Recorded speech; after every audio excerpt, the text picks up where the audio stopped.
Hello, my name is Jennifer Popchak Hakim, and I'm from the Office of Forensic Mental Health Services. And I'm Maureen Bailey. I work for the Healthcare Authority. I'm the Enhanced Peer Services Program Administrator.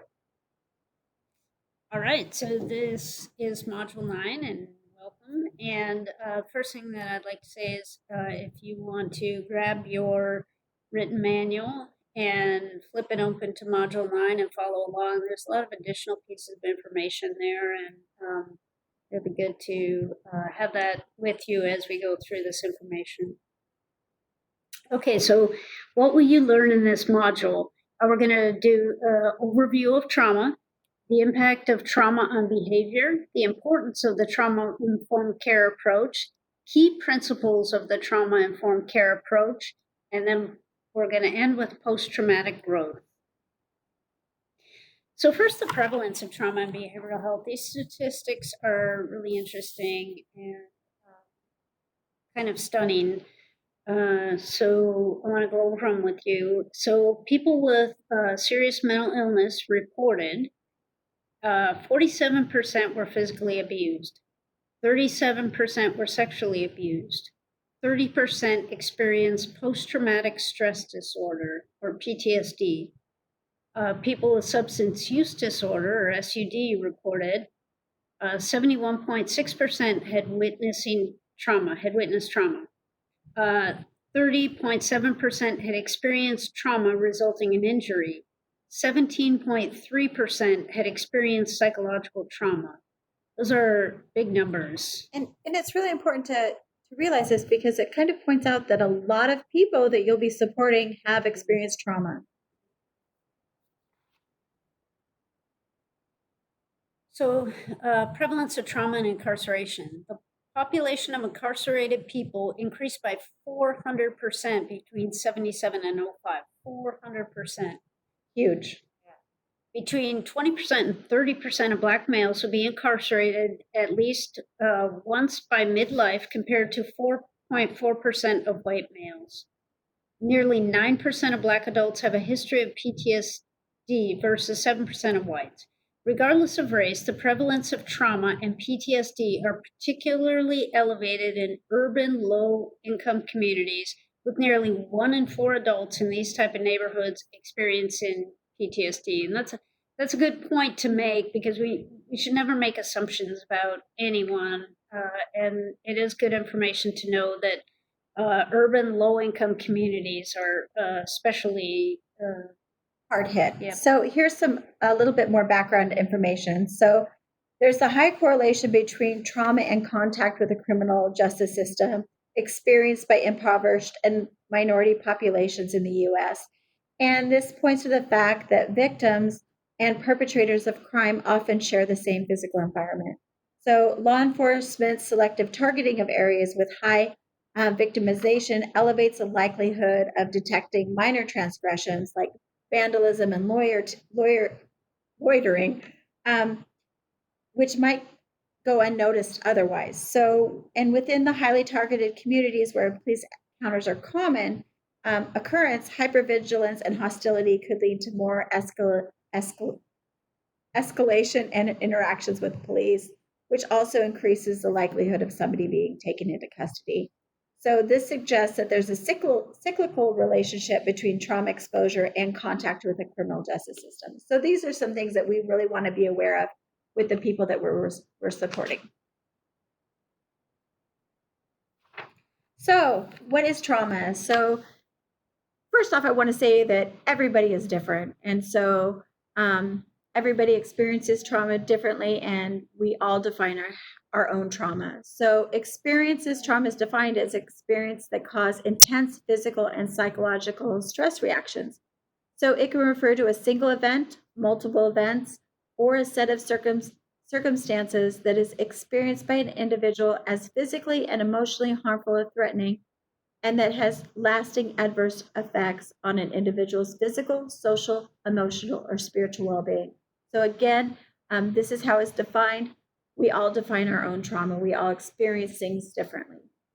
I would throw in here that the SAMHSA Tip 57 covers trauma-informed care, and it's a really good resource.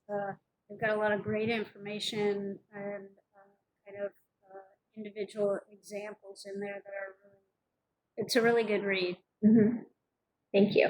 So there's some main components to the definition of trauma. So the 3 E's. So there's the event, the experience, and the effect.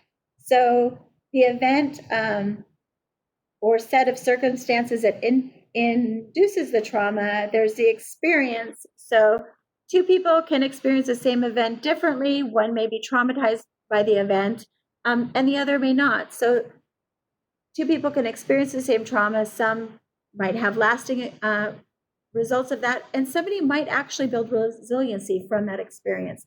So there's the effect. Some are long lasting, and some can happen immediately, and some can happen later on. We are all different human beings. Mm-hmm. Oh, sorry about that.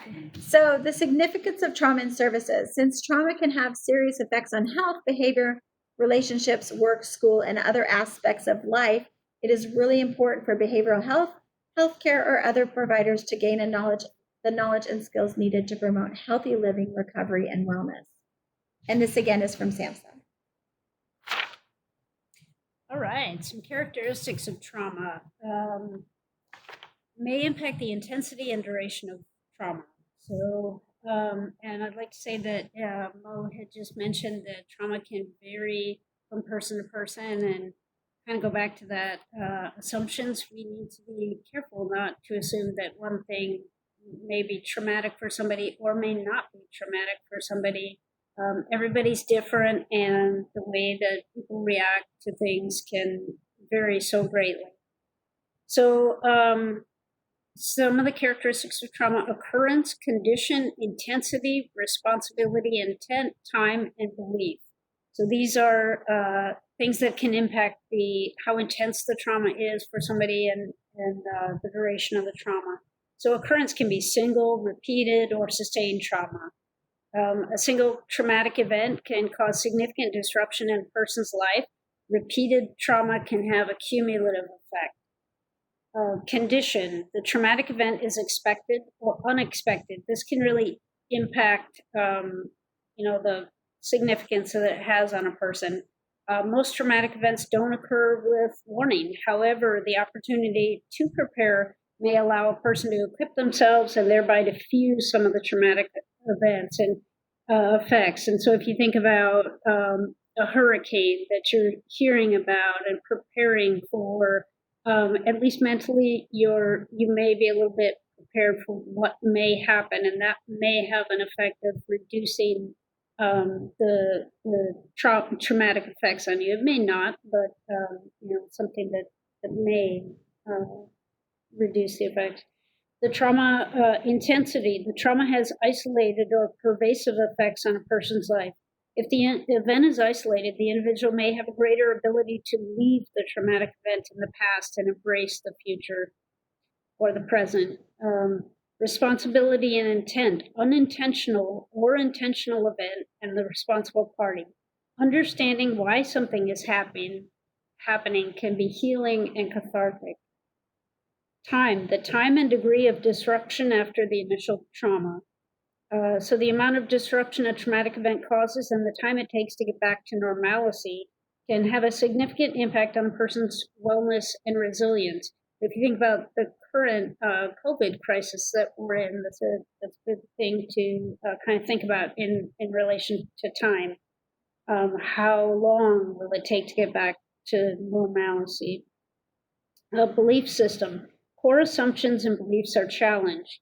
These are traumatic events which can rock our core beliefs and throw us off center. So is it something that is critical and crucial to your belief system? And again, like Jennifer said, everybody is different and we all experience things differently. Okay, so types of traumatic events. So I alluded to this a little bit earlier. So events of a natural basis: tornadoes, earthquakes, hurricanes. And these natural events can also precipitate other traumatic events. Perhaps somebody dies in the hurricane or the earthquake. So, or loss of a home. Right. Events of a human basis, car accident, shooting, robbery, or other violent acts perpetrated by people. The most important thing to remember is that trauma is individually defined. That, we can't say that enough in this training. It's individually defined. If it feels traumatic for the person, then it's traumatic. It's traumatic for the person. So as we kind of stated in the earlier sign, experiences can also depend on degree of devastation, extent of loss, and the time it takes for things to get back to normal. So there's a lot of factors that contribute there. So trauma can also be on an individual or a large scale. There can be historical or generational trauma, secondary trauma, re-traumatization. So there's many different types of trauma. So I just wanted to touch definitely on secondary trauma. So as people who are working in the field and supporting others, it's really important that we recognize that secondary trauma can happen. So working with people, we can, their experiences can actually transfer onto us and we can feel those. So we really need to take precautions and really do self-care. So real quick to give you a few examples, trauma on a large scale could be a terrorist shooting, mass shooting, a terrorist attack, historical or generational trauma. If you think about World War II and the Japanese internment, that could be... That's a good example. Yeah, that could be an example for that. And secondary trauma occurs when a person is empathetically engaged in reports of traumatic experiences by others. So this will happen sometimes with therapists or whatnot. All right. And so trauma can also happen through unconscious reminders of the past or conscious reminders of the past as well. And that's known as re-traumatization. You're Skip welcome. that one. All right. So SAMHSA's principles of trauma-informed approach. So this is the trauma-informed approach. I want to make that clear that we've changed gears a little bit again. So we have safety, trustworthiness and transparency, peer support, yeah. Collaboration and mutuality, empowerment and choice, cultural, historical, and gender issues. So we want to talk a little bit about ACEs, so adverse childhood experience, and some of you may know about this or not. But ACEs are potentially traumatic events that have happened in childhood and that can affect us later on in life. So ACEs are linked with behavioral health issues as well as chronic health problems. And they can also have an impact on education and employment. So these things could look like experiencing violence or abuse as a young person witnessing violence in the home or community, having a family member attempt or die by suicide, substance misuse, mental health problems, inability to parent due to parental separation or household members being in jail or prison. And those are factors that affect ACEs, your ACEs score. So few facts about ACEs. So 61% of adults have reported having at least one ACE, and we'll go over what those are and how you count your score a little bit later. So approximately 17% reported 4 or more ACEs, and ACEs have social costs to families and communities. ACEs have financial costs of billions of dollars each year. ACEs high ACE score is reflective on physical health as well as mental health. So ACEs are preventable, and that's really important to know. So 1.9 million cases of heart disease could have been avoided. 21 million cases of depression could also have been avoided. So impacts of ACEs on behavior. So it could be a lack of physical activity, smoking, alcoholism, drug use, and missed work. I review a few of the strategies from the CDC website. So strengthen economic supports to families, household financial security, family-friendly work policies. Promote social norms that protect against violence and adversity. Public education, reducing corporal punishment. Those are some pieces there. Ensure a strong start for children. So high quality childcare, preschool with family engagement.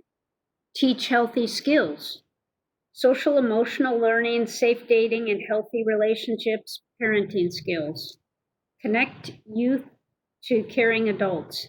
So mentoring programs, after school programs, intervene to lessen immediate and long-term harms. So enhance primary care, victim-centered services, family-centered treatment for substance use disorder. Thank you.